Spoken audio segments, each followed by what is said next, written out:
Hello, welcome to my channel লঙ্কার ছোট্ট রান্নাঘর। সবাই কেমন আছো? আশা করি সবাই ভালো আছো, আমিও ভালো আছি। আজকে আমি তোমার সাথে ভেজিটেবল চপ বা কাকলেট বা পনির চপ কাকলেট বলতে পারো, আমি সব কিছু মিক্সড করে একটা কাকলেট বানিয়েছি বা চপ বানিয়েছি। তো চলো দেখতে থাকো কীভাবে আমি বানাই। তো তার জন্য আমি ফার্স্টে ফ্রাইং প্যানে রিফাইন অয়েল দিয়ে দিয়েছি, তারপর দিয়েছি নুন, হলুদ, তারপর পেঁয়াজগুলো অল্প ভাজা ভাজা হওয়ার পর মরিচ, পনির আমি ছোটো ছোটো করে পিস করে কেটে রেখেছিলাম সেটাও দিয়ে দিয়েছি। তারপর আমি দিয়েছি গাজরটা আমি সুন্দর করে গ্রেট করে নিয়েছি। তারপরে গাজরটা, পনির সব এগুলো যখন ভাজা ভাজা হয়ে আসবে, তারপর আমি দিয়েছি বিটরুটটাকে আমি সুন্দর করে সেম গাজরের মতনই গ্রেট করে নিয়েছি। তখন আর কি হয়, সিদ্ধ করার দরকার পড়ে না, এগুলো ডাইরেক্ট ভাজা ভাজা হয়ে যায়। আমি আলুটা সিদ্ধ করে নিয়েছি আর একটু ম্যাশ করে নিয়েছি, আর হাত দিয়ে আমি ম্যাশ করে নিয়েছি আলুটা, আর গোলমরিচের গুঁড়ো দিয়েছি। দেখো আমার এটা হয়ে গেছে পুরটা, মানে পুর না, ব্যাটারটা হয়ে গেছে ডো মতন যে বানিয়েছি কাকলেটের। তো এটা আমার হয়ে গেছে। এখন একটু ঠান্ডা হওয়ার পর আমি হাত দিয়ে এগুলোকে শেপ দিয়ে নিচ্ছি।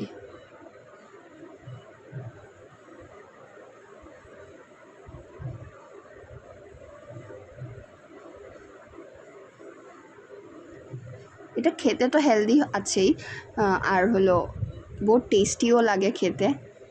আর বাচ্চারা যখন সবজি খেতে চায় না, এভাবে করে বাচ্চাদেরকে সবজি খাওয়ানো যায়। এটার মধ্যে আরও কিছু দেওয়া যেত, ক্যাপসিকামও দেওয়া যায়, ফ্রেশ বিন এসবও দেওয়া যায়। আমি এইগুলোই দিয়েছি, তোমরা ইচ্ছা করলে আরও অনেক ভেজিস অ্যাড করতে পারো। দেখো আমি সুন্দর করে শেপ দিয়ে নিলাম এগুলোকে। তারপর আমি একটা ডিম নিয়ে নিয়েছি, ডিমটার মধ্যে অল্প নুন দিয়ে আমি এটাকে সুন্দর করে ফেটিয়ে নিচ্ছি। আর আমি নিয়ে নিয়েছি ব্রেড ক্রাম্বস, আমি ডিমে ডিপ করলাম, তারপর ব্রেড ক্রাম্বসে এটাকে মুড়িয়ে নিলাম। এভাবে করে করে 2-3 বার কোট করে নেব। আর এই পর্যন্ত আমার ভিডিওটা যারা দেখলে আর লাইক করতে ভুলে গেছো, প্লিজ একটা লাইক করে দিও। লাইক করে কমেন্ট করে জানিও আমার এই রেসিপিটা তোমাদের কেমন লাগলো।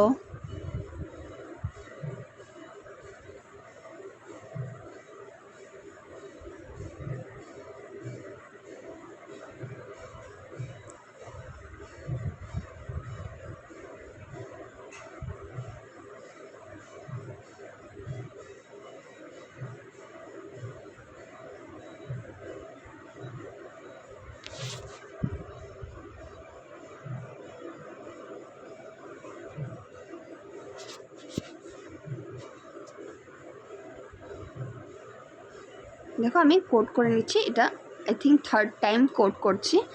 আমি এতটা রেকর্ড করলে অনেকটা দেরি হয়ে যাবে, তার জন্য সবটা রেকর্ড করে নিই, বাট এটা 3rd টাইম আমি কোট করছি। এটা তো কোট করার পরে সঙ্গে সঙ্গে ভাজাই যায়, বাট সঙ্গে সঙ্গে যদি নাও ভাজতে চাও, এটা কমেও 10 ডেজের জন্য ফ্রিজে রাখা যায়। মানে হঠাৎ করে কেউ আসলো, তুমি বের করে সঙ্গে সঙ্গে ভেজে দিয়ে দিতে পারবে।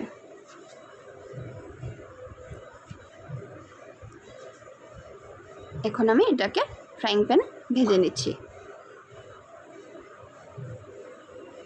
তেলটাকে পুরো আমি গরম করে নিয়েছি, তারপরে মিডিয়াম ফ্লেমে রেখে দিয়েছি।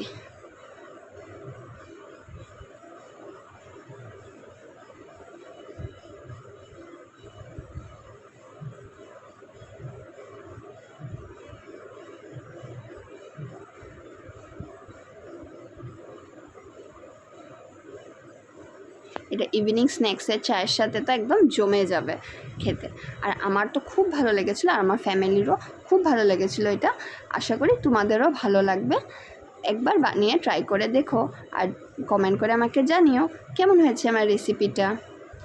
আর লাইক করতে কিন্তু ভুলো না, তোমাদের একটা লাইকে আমার ভিডিওটাকে আগ বাড়তে সাহায্য করবে। সো প্লিজ লাইক তো করেই যাইও। দেখো এখন আমি কাটলেটগুলোকে তুলে নিচ্ছি, আমি সার্ভ করে নিয়েছি। আশা করি তোমাদের ভালো লেগেছে।